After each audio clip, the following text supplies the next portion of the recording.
আসসালামু আলাইকুম রহমতুল্লাহ। সুপ্রিয় দর্শক, আবার চলে আসলাম নতুন একটা ভিডিও নিয়ে। তাই ভিডিওটি না টেনে সম্পূর্ণ দেখবেন। আর আমার চ্যানেলে নতুন হয়ে থাকলে চ্যানেলটি সাবস্ক্রাইব করে আমার সঙ্গে থাকবেন। আর যদি কেউ ফেসবুক পেজ থেকে ভিডিওটি দেখেন, পেজটি ফলো দিয়ে আমার সঙ্গে থাকবেন নতুন নতুন সব ভিডিও দেখতে।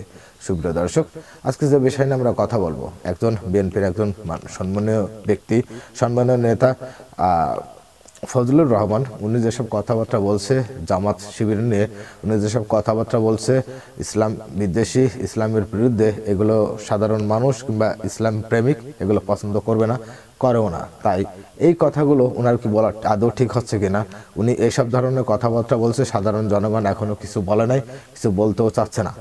তারা চাচ্ছে যে তিনি যেন শুধরিয়ে যায়। তাই ভিডিওটি না টেনে সম্পূর্ণ দেখুন, কারণ আজকে ভিডিওটি খুব গুরুত্বপূর্ণ একটি ভিডিও। তাই আপনাদের জন্য আমার পক্ষের থেকে ভিডিওটি সামনে নিয়ে চলে আসলাম, কারণ এটা আপনাদের সবার দেখা উচিত, জানা উচিত। বর্তমানে বিএনপির লোকজন কিংবা বিএনপির যেসব নেতাগুলো যেসব কথাবার্তা বলছে, কিছু কিছু নেতা তো সরাসরি বলেই ফেলছে জামাতের আমির নাকি এলোমেলো, জামাতের আমির নাকি স্বার্থবাদী, জামাতের আমির নাকি আছে যে ইচ্ছাকৃতভাবে এইসব কাজগুলো করছে। তাই সুপ্রিয় দর্শক, তাই কথা না বাড়িয়ে চলুন আমরা ভিডিওগুলো দেখে আসি, কারণ এইসব মন্তব্য করা আদৌ ঠিক কিনা। কারণ জামাত কি করবে, বিএনপি করবে, আমলি কি করেছে, বাংলাদেশের জনগণ সবাই দেখেছে, জানে। এর আগেও বিএনপি কিন্তু ক্ষমতায় ছিল, তারা কি করেছে, তারা দেশের টাকা কি করেছে বাংলাদেশের জনগণ কিন্তু জানে। আর আমলি দীর্ঘ 17 বছর থেকে কি করেছে তাও বাংলাদেশের জনগণ জানে। তাই সে বিষয়ে আমরা স্পষ্টভাবে আরো কিছু কথা শুনবো, কিন্তু এই নেতার মুখ দিয়ে কিছু কথা আছে, এগুলো আমরা শুনে আসি। কারণ শোনার পর আপনারা নিজেরাও বুঝবেন অরিজিনালি ইসলামের পক্ষে না বিপক্ষে কারা কথা বলছে। আমলিক এর আগে ইসলামের পক্ষে বিপক্ষে কি কথা বলেছে, কি কাজ করেছে আপনারা সবাই জানেন। আর এখন এইসব নেতাগোতা যেসব কথাবার্তা বলছে, তাতে মনে হয় যে এদেশের ইসলাম না ওদের আইন জারি হবে। ডক্টর ইউনূস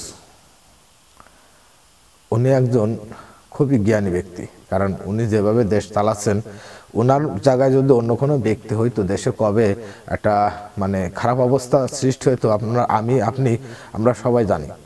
কিন্তু তিনি শান্তির নোবেল বিজয়ী, তাই এত সুন্দর করে দেশটা চালাচ্ছেন যাতে করে কোনো ঝুঁঝামেলা না হয়। যে যেরকম দাবি করছে তার দাবি সেভাবে পূরণ করা হচ্ছে, তারপরেও এদের হচ্ছে না। এরা সবাই চায় আগে নির্বাচন, কিন্তু সাধারণ মানুষ চায় নির্বাচন দেওয়ার আগে যেন নির্বাচনটা সুষ্ঠু হয়, সুন্দর হয়, সবাই যাতে করে ভোট দিতে পারে, এবং যেখানে যা করার দরকার সবকিছু গোছাই টুসাই নিয়ে নির্বাচন দেওয়া, এটা ভালো। আর এই জিনিসটা জামাতে আমি চাচ্ছে, কিংবা জামাত ইসলামী চাচ্ছে, অন্যান্য ইসলামী দলগুলো চাচ্ছে, কিন্তু এইটা বিএনপি চাচ্ছে না। কারণ বিএনপি চাচ্ছে যত তাড়াতাড়ি যাতে নির্বাচন হয়ে যাক, তত তাড়াতাড়ি আমরাও লুটপাট করে খাবো। এখন যেখানে সেখানে চাঁদাবাজি হচ্ছে, এগুলো কারা করে?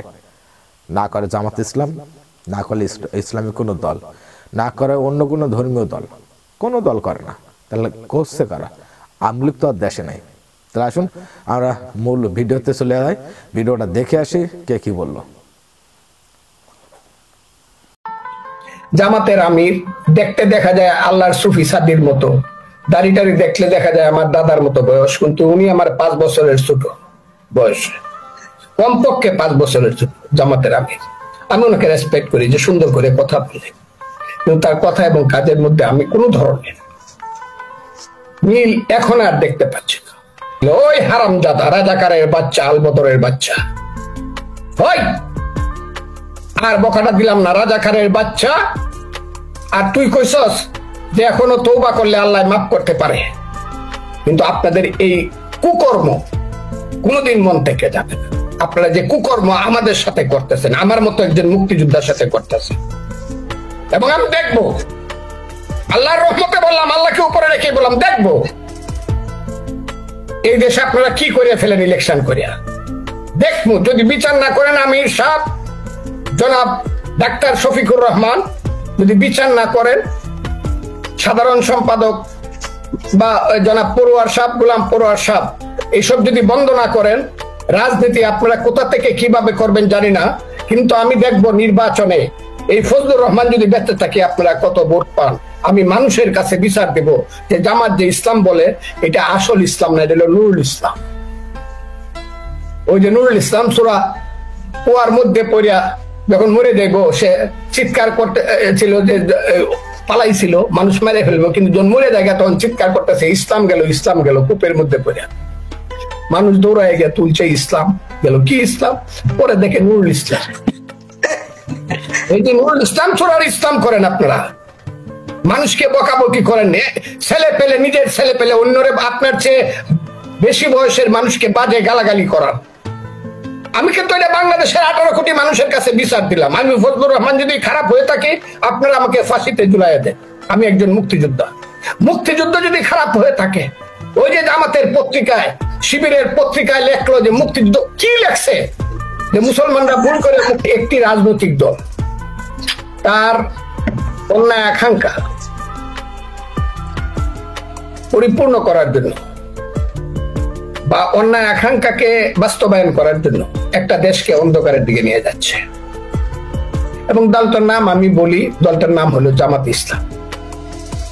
আমি লক্ষ্য করলাম 5ই আগস্টের পর থেকে জামাত ইসলামের কর্মকাণ্ডে তারা সমস্ত বাংলাদেশ দখল করার চেষ্টা করলো। এমনকি সেনাবাহিনীর প্রধান শেখ হাসিনা উড়াল দেওয়ার পরেই যে নামগুলো বললেন, প্রথম নামটা বললো জামাত ইসলামের, তারপরে বললো বিএনপি, এবং এর মধ্যে দিয়ে জামাত ইসলাম উচ্চাকাঙ্ক্ষী হয়ে উঠলো। হয়তো বা আরো কিছু থাকতে পারে, যে ইউনূস সাহেব বলছে জাতিসংঘে কি মিটিকুলাস কি প্ল্যান প্রোগ্রাম, সেই প্ল্যান প্রোগ্রাম তাদের আগে থেকেই থাকতে পারে। কিন্তু জামাত ইসলাম একটা বাংলাদেশের মতো একটা দেশের রাষ্ট্র ক্ষমতায় যাবে, যাক যদি তারা ভোটে পারে, যাক, কিন্তু তারাও জানে ভোটে তারা পারবে না। আমি চ্যালেঞ্জ করে বলেছি, জামাত ইসলামের মতো একটা দল তারা ভোট করে যদি 10% ভোট পায়, যেটা জীবনে কোনোদিন পায় নাই, আর যদি 20টা পার্লামেন্ট সিট পায়, আমি তাদেরকে একদম স্যালিউট দেব। কিন্তু তারা আশা করতেছে যে তারা 200 সিট পাবে এবং বাংলাদেশের সমস্ত সংবিধান পরিবর্তন করবে।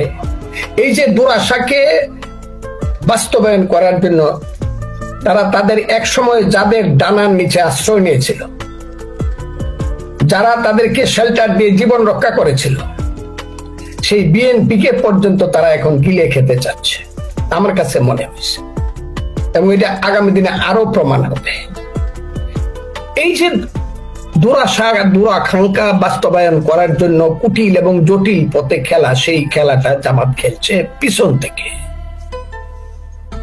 যারা ক্ষমতায় আছে, ছাত্র আন্দোলন যারা করছিল 158 জন, তার মধ্যে ওই যে বলছিল যে 152 জন হলো ছাত্র শিবিরের ছেলে, যেটা 22 জন, আমরা এটা বিশ্বাস করি।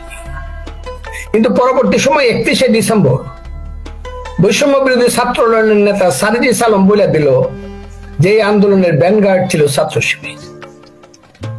তখন আমাদের বিশ্বাসের প্রশ্ন আসেন, এটাই বাস্তব ছিল। 2 হলো, যখন